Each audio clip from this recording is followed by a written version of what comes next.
Bienvenidos a su programa Controversias. El día de hoy tenemos de invitado a un queridísimo amigo, al maestro Vicente Espino Jara. Mi querido Vicente, qué gusto estar muy bienvenido. Contigo, Vamos a hablar sobre Jalapa, vamos a hablar sobre Jalapa antigua, vamos a hablar sobre Jalapa en la actualidad, y la intención es que desde tu experiencia, desde tu conocimiento sobre la historia de Jalapa, podamos desarrollar y compartir con el auditorio algunos aspectos importantes. Y antes de entrar en materia, quiero compartir con el auditorio las prendas de nuestro invitado del día de hoy. Vicente Espino Jara es licenciado en Derecho por la Universidad Veracruzana, cuenta con estudios de maestría en Administración Pública por el Politécnico Nacional, fue presidente de la Asociación Mexicana de Bibliotecas e Instituciones con Fondos Antiguos, miembro fundador de la Asociación Civil Jalapa Antiguo, presidente de la Unión Cívica Jalapeña, docente y exdirector del Colegio Preparatorio de Jalapa, de la Prepa Juárez, conocida como la Prepa Juárez, donde estudiaron mis hijos, mis sobrinos, mi papá y pues tantísimos. Una generación muy grande de muchas personas ahí. Desde el 2016, en sesión de Cabildo, de fecha 29 de febrero, fue designado o nombrado cronista oficial del municipio de Jalapa. Es además autor de diversas publicaciones, entre otras, y de manera más reciente, los textos culturales de Jalapa, cuadernos de divulgación histórica social, director de la revista Crónicas de Jalapa, preciosa publicación. Miembro de la Comisión del Centro Histórico de Jalapa, del Coplademum, y articulista, conferencista, promotor y gestor independiente sobre temas relacionados con la cultura, la construcción de identidad y el patrimonio documental mexicano. Bienvenido, mi querido Vicente. Muchas gracias, es un honor estar aquí contigo, y bueno, sobre todo cuando se trata de temas de Jalapa, bueno, con la mejor disposición de compartir con el público lo que el camino nos ha permitido conocer, y sobre todo en una ciudad que constantemente tiene transformaciones, en una vorágine de cambios en las que hemos venido en las últimas generaciones, transitando de una etapa a otra, pero siempre con el honor, el orgullo de ser Jalapa. Y el amor por Jalapa. Desde luego. Aquí a Jalapa hemos llegado, y digo llegado porque muchos venimos de otros sitios.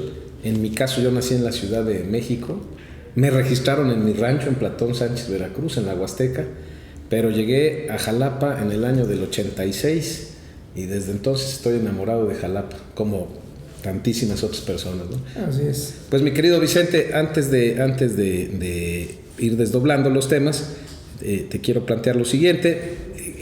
Primero que hagamos un recorrido histórico sobre el Jalapa antiguo, sobre el origen de Jalapa, sobre sus barrios, sobre los sitios emblemáticos que tiene Jalapa, sobre los personajes históricos también que han salido de Jalapa y que han sido personajes no solo a nivel local o estatal, sino a nivel nacional e incluso en algunos casos internacional.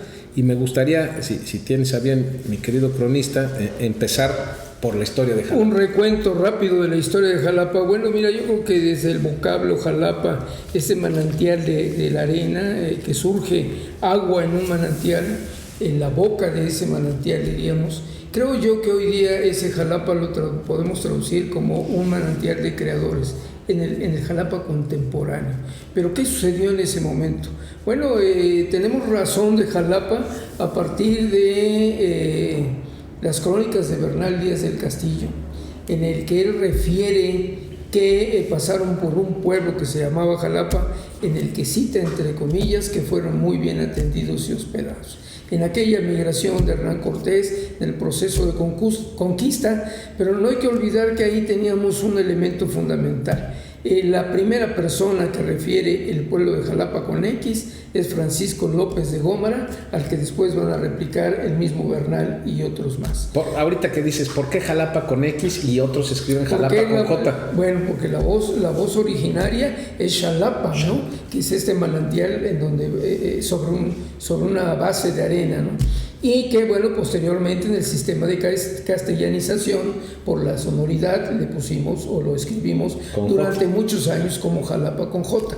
Pero hay que tomar en cuenta que el conquistador tuvo la acertada idea de respetar la voz originaria, y entonces en los primeros documentos de Francisco López de Gómara ya aparece así, Bernal lo repite con X, e incluso la documentación novohispana, en la mayoría de ella aparece escrito el nombre con la voz original. ¿Qué era Jalapa en ese momento? Un gran territorio en el que había una población muy dispersa. ¿Cuáles son los atractivos de ese territorio? La abundancia de agua y seguramente de flora como de fauna. Eso provocó que hubiera algunos pequeños asentamientos, lo que se puede constatar con las exploraciones arqueológicas que han hecho los especialistas del INAH, es decir, encontrar muy pocas evidencias de lo que parecía ser un asentamiento muy formal. A lo mejor el asentamiento prehispánico al que se refieren ellos esté muy cercano al actual territorio de Jalapa, a lo mejor hacia la zona de San Bruno, más al fondo, que tenemos un núcleo arqueológico considerable que es Xolostla y que forma parte del municipio de la ciudad. Pero ¿Xolostla es nuestro o es de Tlanehuayocan? Es de Jalapa. Por lo tanto, digo, a lo mejor existe la posibilidad, los arqueólogos lo han señalado, la posibilidad que ese haya sido el sitio mesoamericano del Valle de Jalapa. Y bueno, con el paso del tiempo se establece, ya sabemos que por 1530 están pidiendo la posibilidad de que les autoricen la instalación de un hospital, no como los vemos hoy, 1530, un hospital. Entonces, ¿qué significa eso? Que bueno, llegaban de una migración de ultramar que había sido verdaderamente agobiante, venían uno contra otro, ahí hacían necesidades físicas, ahí comían, ahí devolvían el estómago, o sea, una situación insalubre tremenda, y llegaban a un puerto que lamentablemente la Veracruz en ese momento era un sitio inhóspito. Insectos, un excesivo calor, un elevado índice de salitre que impedía que la población se pudiera recuperar en salud. Por lo tanto, suben más de 1200 metros y encuentran esta bondad, este paraíso: agua, árboles, insisto, flora, fauna, idóneo.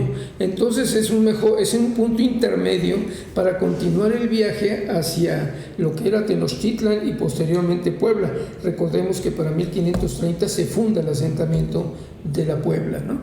Dice mi papá ahorita que dijiste paraíso en un artículo que escribió hace tiempo, que le puso La Comarca Feliz, que quienes vivimos aquí, desde Perote hasta Veracruz, vivimos en una sucursal del paraíso, sin que tenemos alguna. Todo en esa región. En esta región, sí, es una región muy bien delimitada que la baña el barlovento veracruzano y que produce que tengamos todo este verdor, esta abundancia de frutas, flores y demás.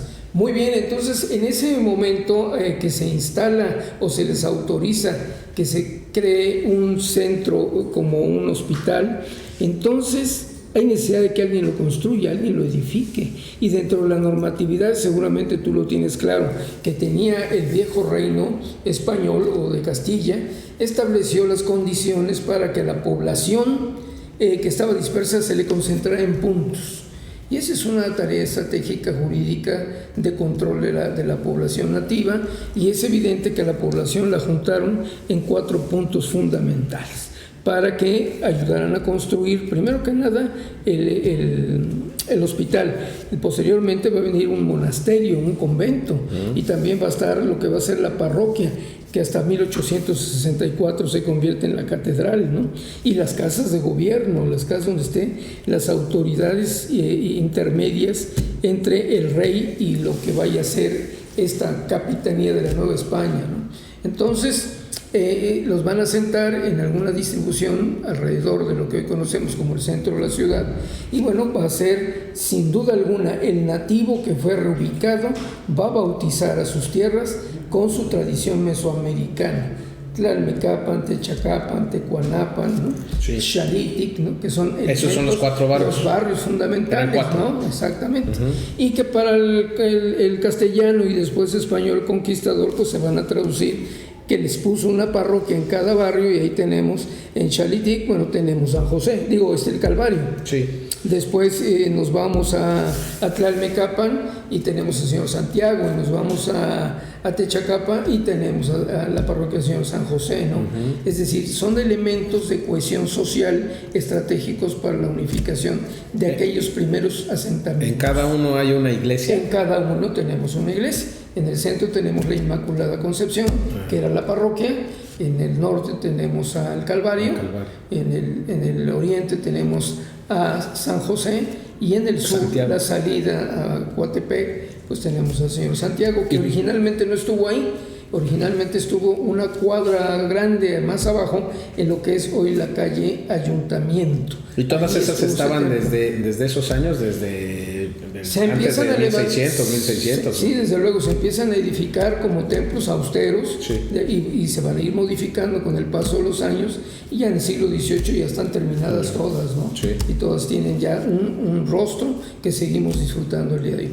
Bueno, esa posición, diríamos, geográfica de Jalapa le permite que pasen por aquí muchísimas mercancías, flotas, personalidades. Algunos continúan hasta la Ciudad de México y otros toman la decisión de quedarse en Jalapa. Eso le va a ir dando a Jalapa un rostro especial, porque es un punto en el que hay garantías de seguridad, de salud, de bienestar, pero además, con el paso de los años, el rey de España, Felipe V, acuerda que las ferias comerciales que se hacían en la Ciudad de México dejen de hacerse ahí, porque ya hay una serie de irregularidades con los comerciantes, y designa a Jalapa como Jalapa de la Feria, el lugar a donde las flotas que vienen de España, de todo el Atlántico, y tanto las que llegan por el Pacífico a Acapulco con la nao, suben el comercio a Jalapa y viceversa, y aquí se hacen las grandes operaciones comerciales. ¿Para qué? Para que la mercancía se distribuya en todo el territorio. En todo el territorio, en todo el país. En todo el país. Entonces, Jalapa es el centro de operaciones desde 1720 hasta 1777. O sea, no fueron tan seguidas, hay periodos muy largos, pero estamos hablando de casi 60 años que le dio a Jalapa una transformación urbana, una riqueza particular que le permitió terminar sus edificios, trazar sus calles, generar las condiciones de un Jalapa, pues como lo dicen los cronistas de hace 200 o 300 años, un lugar de ensueño. Las características, ¿no? Sí, las características calles de Jalapa, ¿no? Angostas, subidas y bajadas. Porque hay que recordar que la población la van a sentar ellos sobre la montaña. Hoy muchas personas con amabilidad me preguntan: si son 5 cerros, yo nada más veo uno, ¿dónde están los otros 4? Estás encima de los otros 4, ¿no? Sí. Es decir, y por eso es así la geografía jalapeña. Los arquitectos lo llaman de plato roto, ¿no? Que está distribuido en diversas formas, y es la topografía de la ciudad a la que ellos se adaptaron. Solamente hay que tomar en cuenta que la calle de Enríquez es la única calle plana. Ávila Camacho. Pero que seguramente fue planeada, porque si nosotros lo observamos de la esquina de Jalapeños Ilustres, Zamora, observamos que todas las casas de la derecha tienen escaleras para entrar, incluyendo, por ejemplo, el pasaje Thanos, que es una remodelación, pero atravesamos a la catedral y tiene una escalera para acceder, y atravesamos el edificio Nachita y tiene escaleras para entrar, y llegas al ayuntamiento y tiene escaleras para entrar. Solo hay un plan, ¿no? Que es el Parque Juárez, junto con la calle de Enríquez, que finalmente la calle de Enríquez originalmente era de la esquina de Carrillo Puerto a la esquina de Lucio. Esa es la calle real, la calle principal, la calle de Enríquez. Con el paso de los años hubo que abrir Ávila Camacho en 1944, y entonces, al unificar ya todo, se lleva el nombre completo, de San Francisco, la Plaza de Armas y la calle principal. Y hacia atrás Zamora, antes de Carrillo la Puerto. Primera principal, la segunda principal, la tercera principal. Le llamaban así de Carrillo Puerto a Insurgentes, de Insurgentes a Juan Soto, era la tercera principal. Y por el otro lado, bueno, pues tenemos la calzada de Gutiérrez Zamora, ¿no?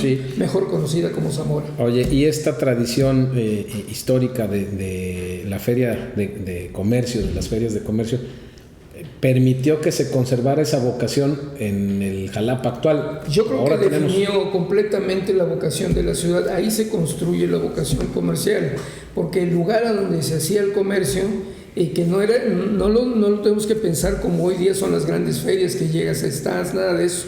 Eran hombres y mujeres que se ponían en cuclillas, en un rincón, con los productos, muestrarios de productos. Y entonces por eso encontramos que en la calle esta principal y la segunda y la tercera hay grandes caserones que tienen abajo almacenamientos muy grandes, como es la casa donde está la esquina, donde está la librería de la Rueca de Gandhi. Adentro en su interior son los grandes bodegas, igual la que sigue hay grandes bodegas, y podemos irnos hacia arriba, ¿no? Por San José, grandes bodegas, porque había que almacenar. ¿Esas construcciones están protegidas o pueden ser, particularmente esa que referiste ahorita, la esquina Insurgentes y Jalapeños Está Ilustres? protegida porque está dentro del padrón del Instituto Nacional de Antropología. ¿Y cómo se rescatan esos edificios como edificios históricos? ¿Cómo puede sacar mayor provecho y que la gente conozca y disfrute? Bueno, yo creo que las alternativas que tenemos de usar el patrimonio en tiempo moderno es justamente buscarle la actividad idónea, que no altere, que no modifique en lo sustancial el patrimonio, y que puedan convertirse en hoteles, en restaurantes. Exacto. Como la Ciudad de México, que aprovecha muy bien sus edificios y los tiene integrados como parte del mundo moderno en una casa con esa riqueza antigua. Pero la pregunta va en ese sentido precisamente, Vicente, porque son construcciones muy viejas, muy antiguas, y si se les diera un uso en donde hubiera más personas con un tránsito pesado. Me estoy acordando de un restaurante que estuvo ahí en Jalapeños, el Sumarento, en casa de unos amigos míos de los Martínez, frente a San José, y pues ahí caminábamos y ahí corríamos de niños, y el techo literalmente temblaba. Entonces, a fuerza, habría que apuntalar ahí con vigas. No, yo creo que hay que hacer una intervención. Para ello se requiere la autorización de INA, y la Dirección de Desarrollo Urbano de Jalapa es la encargada de ver cuál es el proyecto, evaluar el proyecto, autorizarlo en su caso, para que se hagan las reformas o las rehabilitaciones, siguiendo las características del edificio, pero sobre todo preservando los elementos que aún sean viables de conservar, porque a veces queremos cambiar todas las vigas y resulta que de 200 nada más están dañadas 10, ¿no? Sí. Entonces hay necesidad de evaluar y de valorar, y para eso está la Dirección de Desarrollo Urbano Municipal. Rescatar esos sitios. Sobre todo que es parte, yo digo, hay que dejarlos que los edificios nos hablen, nos expresen lo que necesitan y lo que requieren para seguir en la vida cotidiana. No debemos darnos el privilegio o el gusto, digamos, de perder el patrimonio sin encontrar una posibilidad de rehabilitarlo para conservarlo y mantener el rostro de una ciudad señorial. Sí, que conserve su identidad, ¿no? ¿Qué sitios y qué personajes? Ya muchos años vivimos unas tragedias. Sí, que perdimos mucho patrimonio. Los temblores y también luego la falta de reglas. Hay que tomar en cuenta que hubo una época en que el patrimonio no estaba considerado como una de las prioridades o necesidades de las sociedades, y entonces recordemos que allá en los años 40 y 50 la piquetilla acabó con la calle de Enríquez, es decir, la calle era muy angosta, la hicieron más ancha, porque al ser capital del Estado también está en la necesidad de estar a la punta de la modernidad. Ahora vamos a ir a ese tema, y ya me está regañando producción que no pegues en la mesa porque suena todo. Oye, Vicente, ¿qué sitios y qué personajes destacas? Yo sé que es inmensa la riqueza que hay, pero ¿cuáles son los símbolos de Jalapa? Pues yo creo que es una pléyade, ¿no? Nada más empecemos con la calle de Jalapeños Ilustres. Y que en la calle de Jalapeños Ilustres cada cuadra lleva el nombre de un jalapeño ilustre, y que por comodidad le hemos dado un nombre uniforme a toda la calzada. Pero bueno, la primera, Sebastián Lerdo de Tejada, después viene Francisco Díaz Covarrubias, después viene Julio Zárate, y así sucesivamente hasta el año 2000, que hubo una modificación, y el último tramo hasta la gasolinera de la Piedad se llamaba 5 de Mayo, pasando el callejón de Moctezuma. Y bueno, del año 2000 una reforma municipal y se le agregó el nombre de un jalapeño ilustre, Sergio Galindo. Entonces ahí estamos acoplando a una serie de personajes del siglo XIX. ¿Ellos eran originarios de Jalapa? Originarios, oriundos. Todos por eso son jalapeños ilustres. Claro, a lo mejor hay que agregar a otros personajes que fueron notables, que no necesariamente cupieron en la calle, que por ejemplo don Manuel Rivera Cambas, También tenemos, entre otros dos personas, pues a Teresa de Medina y Miranda, que es una notable jalapeña justamente de los conflictos de la insurgencia, y que tiene una callecita muy pequeña que lleva su nombre, pero que son personalidades que le han dado nombre. Y en tiempos recientes, bueno, yo creo que podemos ir desde los exgobernadores jalapeños como don Jorge Cerdán, que era jalapeño y que, bueno, hizo una gran labor por la ciudad, don Marco Antonio Muñoz Trumbull, que también era jalapeño, de este tipo de personalidades. Tú eres nieto de un Yo soy pariente de un exgobernador, pero que no era jalapeño, era de Nogales, muy cerca de Orizaba. Sí. Así es. Entonces, bueno, yo creo que... Pero mira, yo creo que el estadio jalapeño que lleva su nombre. El estadio jalapeño que lleva su nombre y que es un ícono, y que hoy justamente está en el aniversario número 80 y... Perdón, estamos en el 89. En el 98 aniversario. Ya va a cumplir casi 100 años. 100 años en 2025. Y bueno, con motivo de ello hemos también llamado a la ciudadanía, y lo estamos haciendo ahora también, para invitarlos a sumarse en una gran cruzada para que el centenario sea motivo de una gran fiesta, pero sobre todo que el gobierno del estado vea al estadio como un producto cultural, pero un producto que detone turismo para la región jalapeña e impulse acciones, insistimos, para lo que fue construido, para promover el atletismo y el deporte veracruzano. Y además porque es un estadio hermosísimo. Además único en su especie. Fíjate, se hacen más de 70 y tantos días, se hace la obra, uno ve el techo, ¿verdad?, volado, que es una obra monumental, que el día que la empezaron a colar hasta que terminaron de colarla, es una gran piedra gigante, y que creemos que requiere de una evaluación, un diagnóstico a los 98 años para garantizar su permanencia otro largo trecho. ¿Cuándo cumplimos 100 años entonces? ¿En el 25? El 20 de septiembre de 1925 será el centenario. Habrá que estar ahí. Aquel tiempo en el que vino el presidente Calles a inaugurarlo, y fue toda una obra trascendente para la historia urbana y del deporte en Veracruz, ¿no? Porque no es un estadio para los jalapeños. No, es para todos. Es un estadio para y ya están deportistas de todo el mundo. Nacionales e internacionales. ¿Qué otros sitios destacan? Bueno, Jalitic, recordarás que hace pocas semanas se le dio el reconocimiento nacional como el primer barrio mágico de Veracruz.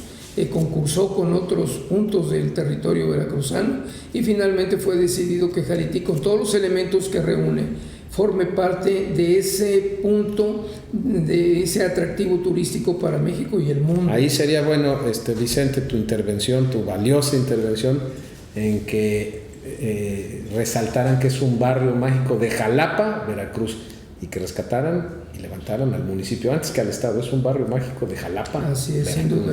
Y además déjame decirte, y al público también, que en 2004-2007 ya se le había acondicionado una primera etapa. Ustedes recordarán que la calle que llamamos la Cuesta de Jalitic, que cae del árbol hacia abajo, sí, era una calle que ya realmente servía como de cochera o estacionamiento. Sí. Y bueno, en esa administración municipal se le hizo los escalones, los descansos, y se le puso esta parte central que lleva agua vinculada a Jalitic, que también es donde brota el agua. Y esto permitió, bueno, ya irle dando un impulso de carácter turístico que hoy ya se cierra con todas las acciones que ha implementado el mismo ayuntamiento, el que en el 2004-2007 hizo esa primera etapa. Hoy lo consolida ya como un primer barrio mágico. Está precioso. Es un lugar hermoso, ¿no? Ahí sus leyendas, tradiciones, las fiestas, los bailes de todos los jueves, que llevan más de 20 años haciendo esos bailes populares, donde vienen personas de muchas colonias del municipio de Jalapa solamente a disfrutar y a bailar. Y verdaderamente disfrutan. A mí me toca verlos cada jueves porque voy ahí a la calle de Milán. Y siempre veo ahí a la gente, aunque llueva, aunque haga un calorón brutal, ahí están, no falla el ayuntamiento. Estupenda.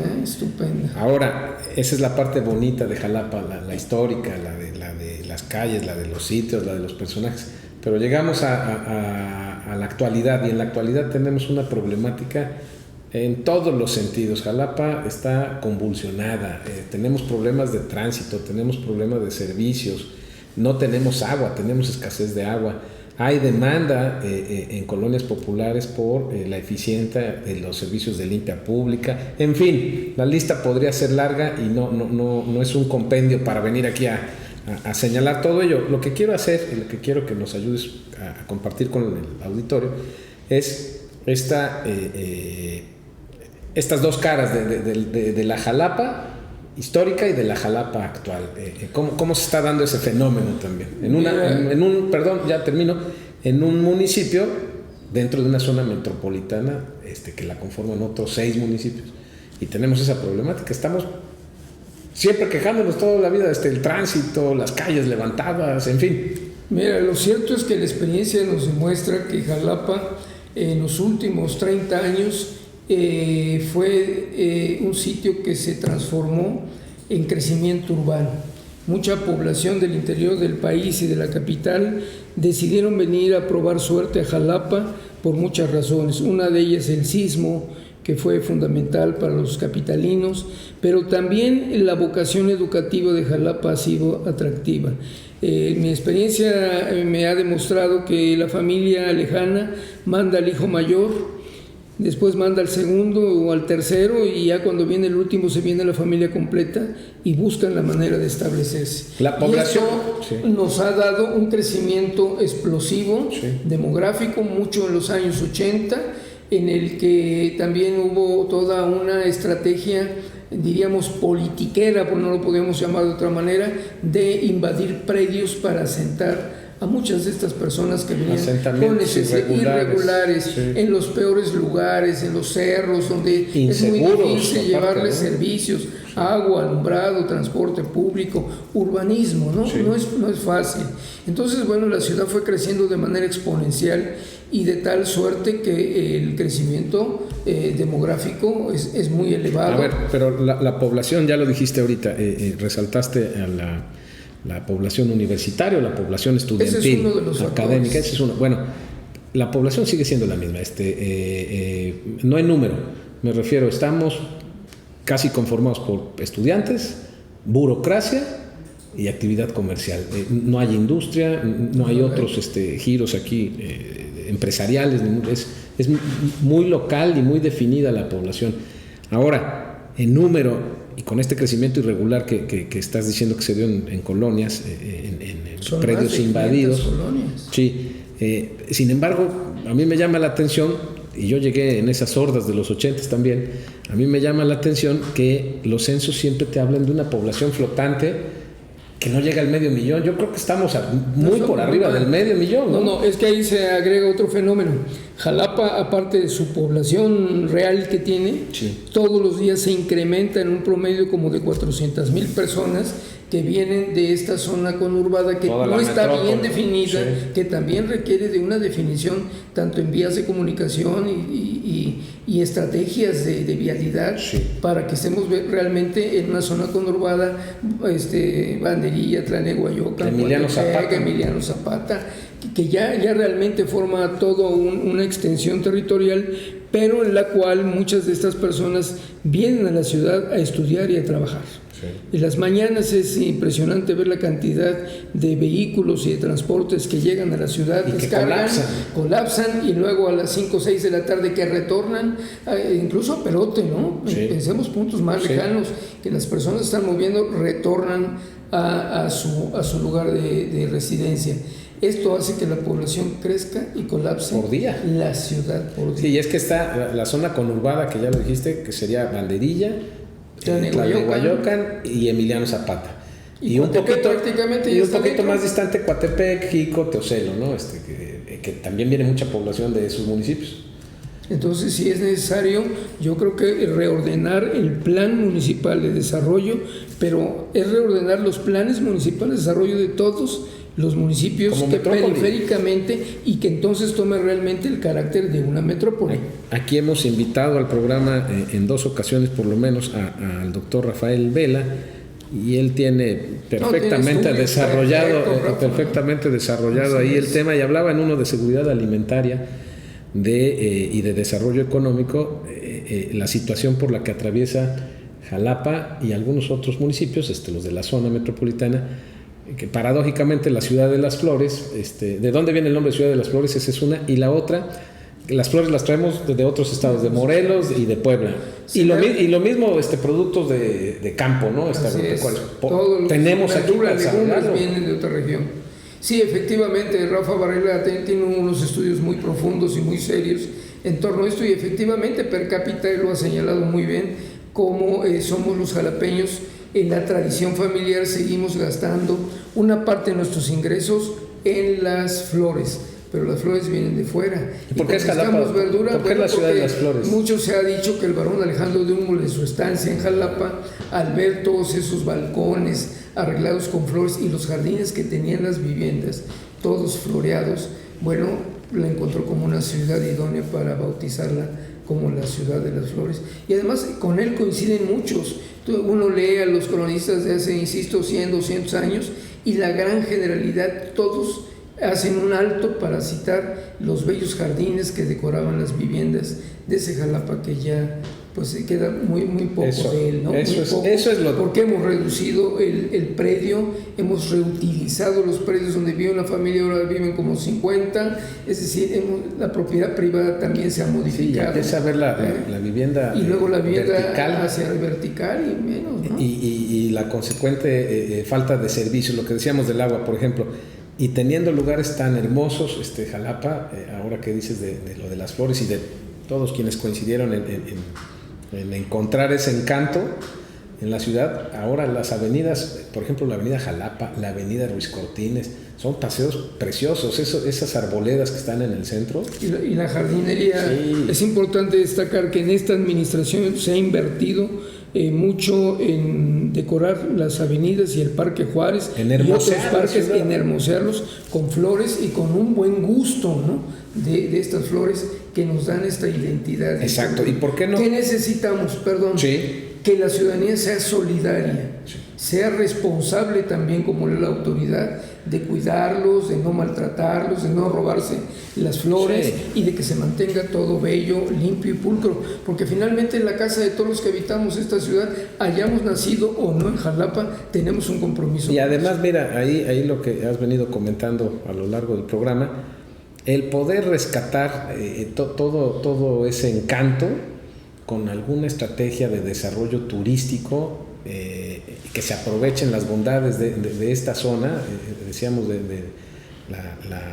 del paraíso en donde estamos, de la comarca feliz, y que desde Jalapa otra vez se construya un centro al que venga la gente, como lo hacen en otros estados, ¿no? En Guanajuato, en Chiapas, San Cristóbal, San Miguel. Bueno, Jalapa tiene todo para eso, ¿no? Nada más que no hay que olvidar una cosa muy importante, me parece, que Jalapa, en relación a otras regiones, tiene municipios conurbados que tienen fortalezas muy significativas e importantes, a diferencia de otras regiones del país, uh-huh, en las que nosotros vemos que solo son las capitales, sí, las que tienen todo concentrado, y los municipios carecen de hay que aprovecharlo. En Veracruz, nuestros municipios todos tienen una riqueza que compartir, y si hablamos turísticamente, pues ahí está Naulinco, hay que aprovecharlo. Tenemos la montaña a 30 minutos y tenemos la playa a 45 minutos o menos, ¿no? Entonces hay que aprovechar, y toda esa, sí, gente que viene, que dices todos los días,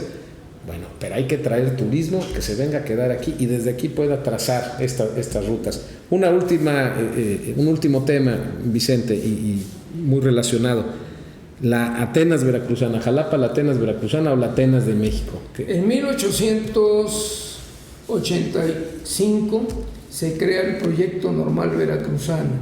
Ese proyecto de la Normal Veracruzana, que en 86 empieza realmente ya con sus cursos, que es la Escuela Normal de Profesores, es el modelo pedagógico que crea Rebsamen, Lapsher y una playa de varones y mujeres, uh-huh, que dan un método pedagógico para formar a los profesores y que los profesores aprendan a enseñar la educación.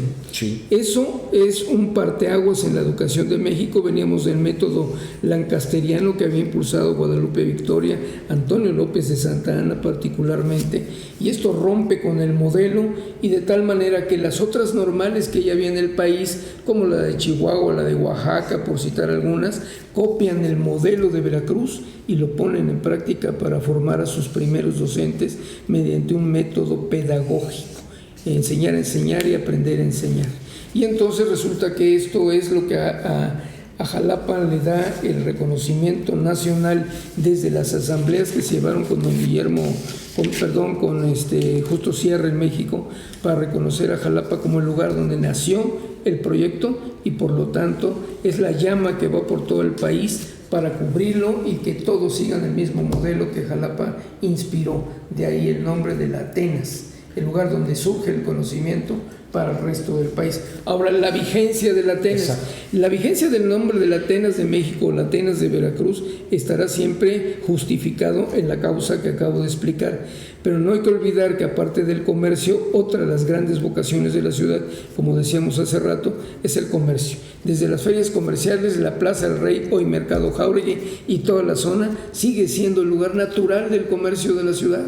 Y lo mismo lo encontramos en la plazuela de San José, que también sirvió de espacio alternativo para las ferias. Siguen siendo espacios de comercio y que le han dado un rostro, porque finalmente Jalapa, en la ubicación que tiene, pues es el que irradia toda la actividad, tanto turística de la región como económica, en función del comercio, pero la más importante, la educativa, que seguirá siendo como que el faro en el cual caminamos. Hay muchas universidades privadas, hay una universidad pública exitosa y grande, tenemos la educación normal y desde luego especialidades, cursos y fundamentalmente la música, ¿no? A ver, en tu opinión, ¿se ha degradado esta categoría? No solo nominalmente, eso bueno, así es conocida, pero se ha degradado, ha declinado o no ha marchado al ritmo con el que se venía haciendo todo esto que acabas de decir. Bueno, yo creo que como ciudad cultural. Yo creo que lo que hace falta es un eminentemente cultural, no. Yo creo que la ciudad todos los días tiene una cartelera, todos los días hay un lugar a donde ir,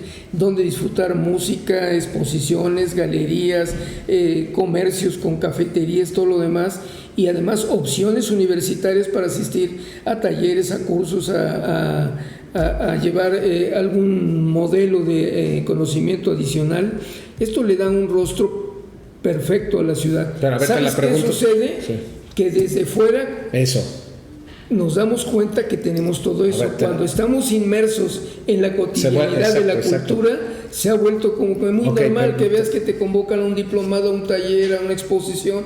Es normal. Te la planteo entonces. Pero cuando salimos al estado cercano y te das cuenta que ellos carecen de esa dinámica de vida.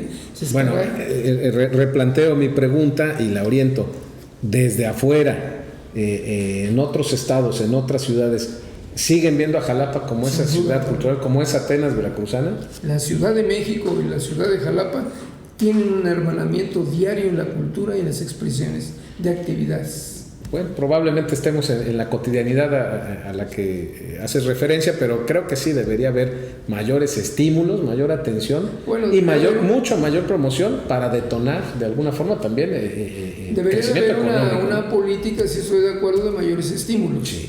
Eso sí, reconocer sobre todo a creadores, que tenemos muchos por fortuna, creadores que no están en la nómina de los gobiernos, para que se les incentive, se les da espacios de oportunidad, porque hay creadores valiosísimos en la ciudad. Tenemos la Orquesta Sinfónica de Jalapa. Pero fuera de lo institucional tenemos organismos y ciudadanos que hacen música, que hacen pintura, escultura, teatro con mucho esfuerzo, y hace falta, en eso estoy de acuerdo contigo, en una política pública, tanto como pública como privada, tanto pública para como impulsar todos esos y eso detonaría nuestra economía también. Desde luego. Pues solo para finalizar y antes de despedirnos, agradecer tu presencia nuevamente, Vicente, compartir con el auditorio que hace un par de días apenas falleció quien ostentó también hace unas horas como cronista, hace algunas horas, como cronista emérito, Pepe Saidén, amigo de muchos jalapeños, personaje histórico ya en la historia moderna de Jalapa, con sus excentricidades y su palabra solidario.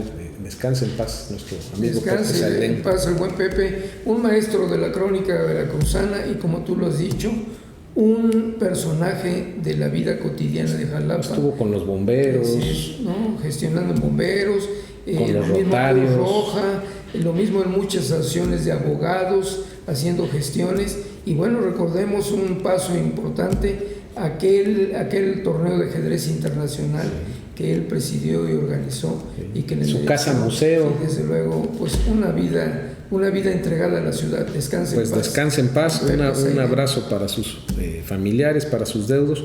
Y bueno, pues habrá que seguir contando mucho sobre Jalapa, tanto lo viejo como lo nuevo, mi querido Vicente, y esperamos seguir contando con todo gusto con y tu gracias. participación, con que visites nuestro programa tantas veces como te sea posible. Y simplemente agradecer al auditorio la preferencia e invitarlos a un próximo capítulo. Tengan ustedes buena semana y muchísimas gracias.